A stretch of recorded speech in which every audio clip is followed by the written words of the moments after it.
She came down these stairs and seen the ransom note on the bottom step. And I ran back upstairs and pushed open her bedroom door, and she was gone. I heard Patsy scream my name, and I knew it was something was seriously wrong. Where did the scream come from? It was either the first or second floor. Our bedroom was kind of up in an attic, and she had this ransom note. The note remains perhaps the most critical and perplexing piece of evidence in the ongoing murder investigation. If you can, take me through that moment when she turns and hands you this ransom note. It's hard to take it all in. As I recall, it was like, what? Your daughter's been taken, and it's a horrible, horrible feeling. So you've just heard 40 seconds from the Dr. Phil interview talking to John Ramsey, and I can tell you there are two serious potential issues with just these 40 seconds. One is where John says this. And she had this ransom note.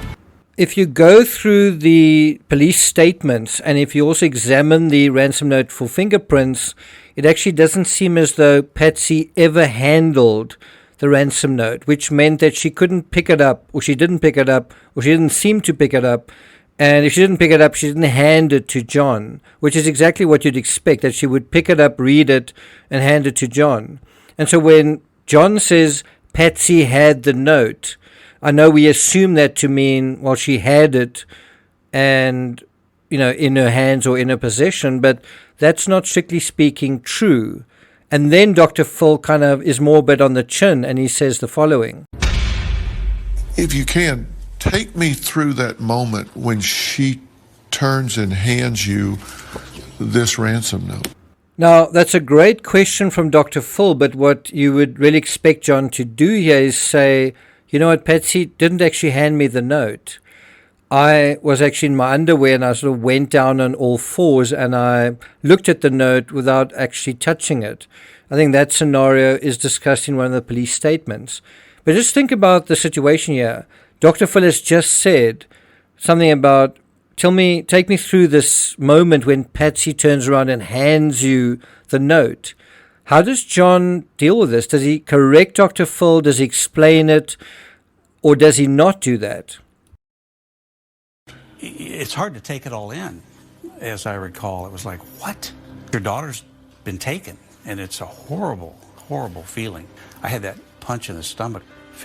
While he's saying this, the footage on screen is dramatizing holding the ransom note, but that is not actually what took place.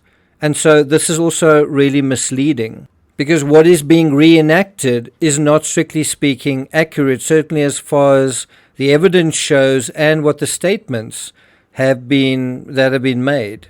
And if you're not seeing red flags just in this kind of interaction, well, then there are some serious red flags surrounding photo 17.7, and we're going to be dealing with that in this analysis. I got nightmares in my head, I fear thoughts build up until I can't feel. My mind fills up into a creature, and it haunts me somewhere much deeper. I got nightmares in my head, I fear. Hello and welcome to True Crime Rocket Science. Now, before 9 o'clock in the morning, that's on the day after Christmas 1996, detectives asked John Ramsey for the film inside his camera. That's the Pentax that was lying on the glass table. So what John did was he promptly took a number of photos in order to reach the end of the film reel. It's not something we would do today with digital cameras. Inadvertently, John took a photograph of the wet bar area and a short glass table with 2 legal notepads on it. This was photo 17.7 from John's own personal camera with film that also contained Christmas Day photos. In 17.7, 2 notepads are clearly visible on the knee-high glass table, but in crime scene photographs taken during the kidnapping phase, some unknown time later, the notepads were missing from the glass table. And so this raises quite a few serious questions. Were the notepads missing because John had already handed both pads to police? Or had the pads been moved before more police arrived? Where did John go when asked by detectives for samples of his handwriting? Where did he collect the pads? Did he collect them from the glass table, as photo 17.7 suggests? Or did he collect them from somewhere else? If the latter, then what? And I seem to remember some kind of narrative where he collected them from the kitchen. If we go to page 93 from Kolar's Foreign Faction, he writes, John also produced another pad of paper from the kitchen that he described as belonging to Patsy. In other words, John is saying the pad that belongs to Patsy, which is presumably the ransom notepad, came from the kitchen.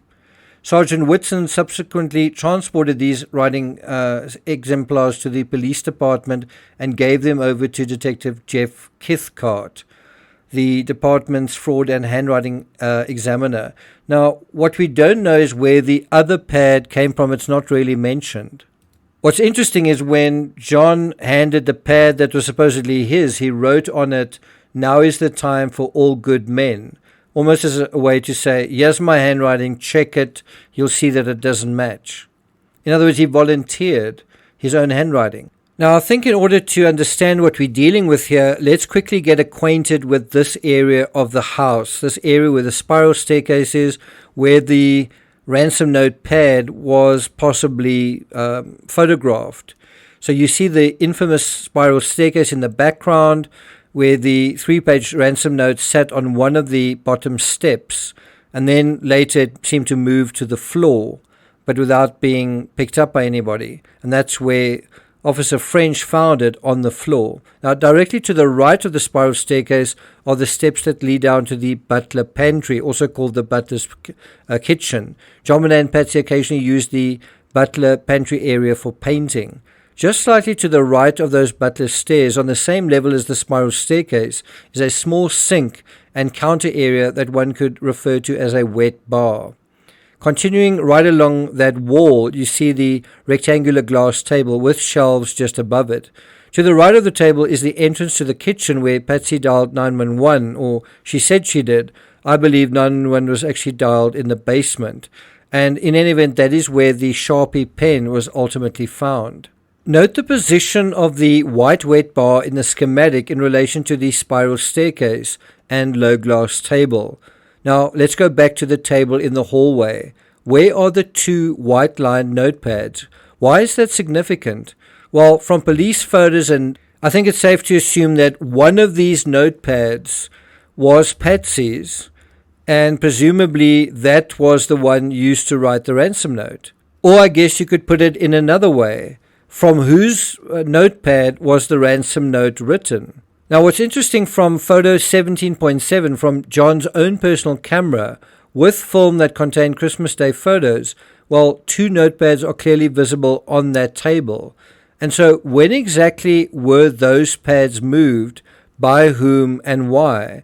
And were they definitely moved? Because it does seem like if there were 2 pads there, was one moved to the kitchen? If there's only 1 pad there, was the one in the kitchen all along? Well, and then what is the other one doing on the glass table? And so here is Detective Lou Smith prodding John for an explanation of photo 17.7 in June 1998. Smith, just one more question. I've got a photograph here called 17.7. Somehow this is in your roll of pictures, or someone's roll of pictures from before. He means before investigators arrived and took photos. Okay, and it shows, first of all, put it to the camera so that they can see that. And I'm going to show you that.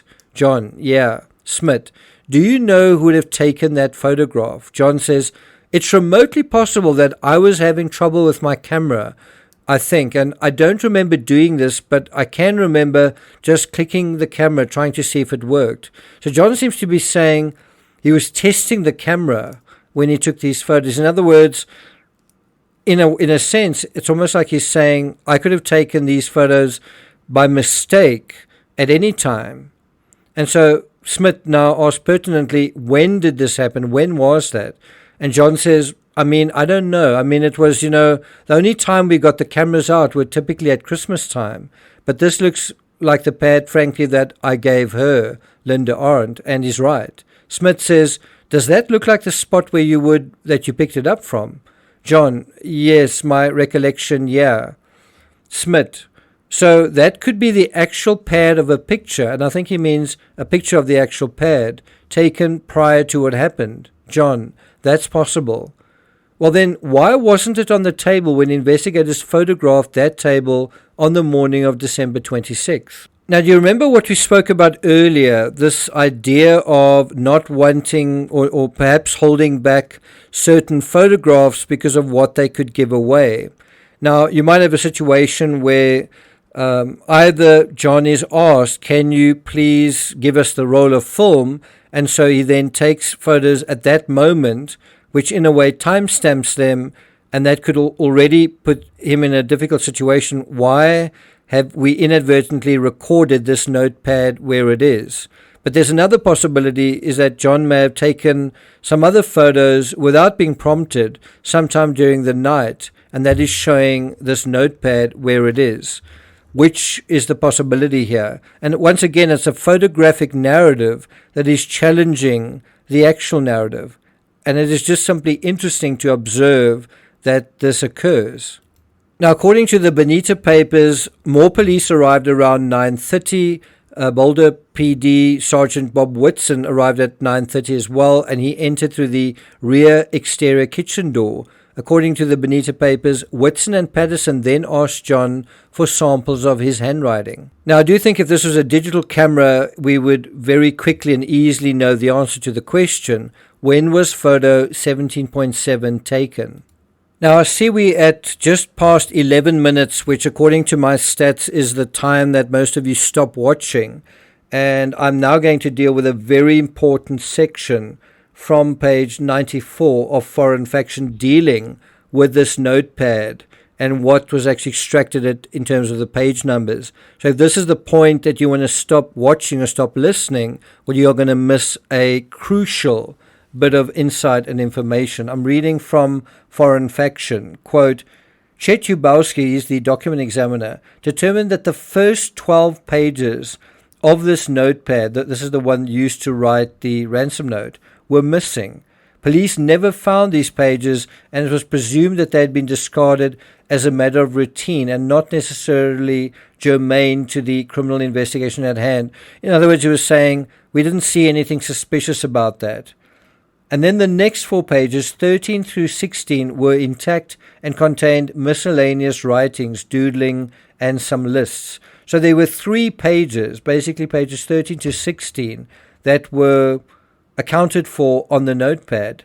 Then underneath that, the next sequence of pages 17 through 25 were missing. And that is a little bit questionable. Why are the pages underneath these 3 pages missing?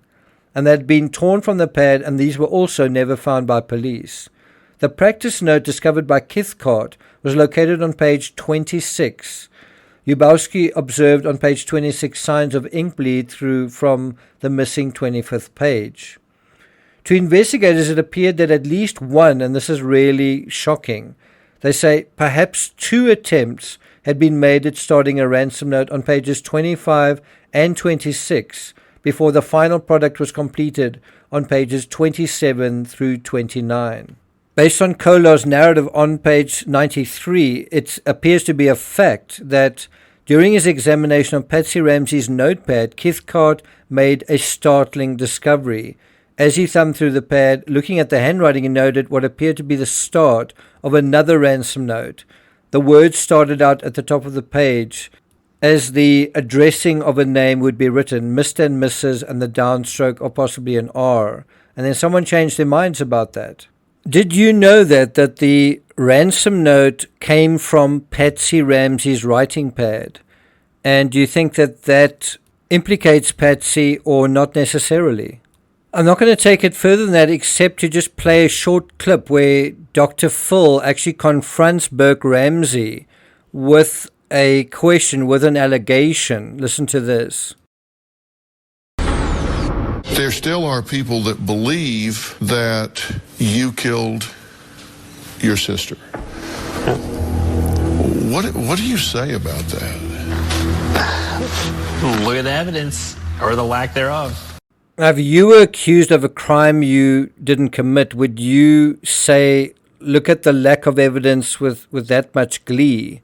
I mean, wouldn't you be traumatized by that accusation? Why would you be so almost happy about it? Like, Burke seems genuinely amused. Their rationale, these people say you are the only one that your parents would go to the lengths that they went to cover up everything that happened. They're talking about fabricating this ransom note. Do you notice Dr. Phil uses plural here, that both parents, according to this theory that he's kind of touching on, is that both parents were actually involved, that one possibly wrote the note while another provided input. And I do think that's a very important and interesting question to ask. Why go to all of this effort? I mean, it's not a one-page note, it's not a one-paragraph note. You know, if it is a staged note, someone went to a heck of a lot of effort to cover something up, and they must have felt it was worth it. And so if it was worth it, if it was taking this risk, if it was worth spending all this time trying to get this note right, what were they trying to protect? Was it only Burke? Was it not Burke but something else? Was it Burke and someone else? Was it none of the above? Was it written by an intruder after all? But it does seem like someone felt it was very, very important to make sure that whatever had happened in that home wasn't ever found out. That whoever did what they did was trying to hide who the people who really did what they did, who they really were. Doesn't that seem to be the case? In any event, I'm not going to take it further than that. Thank you for listening, and I'll see you guys next time.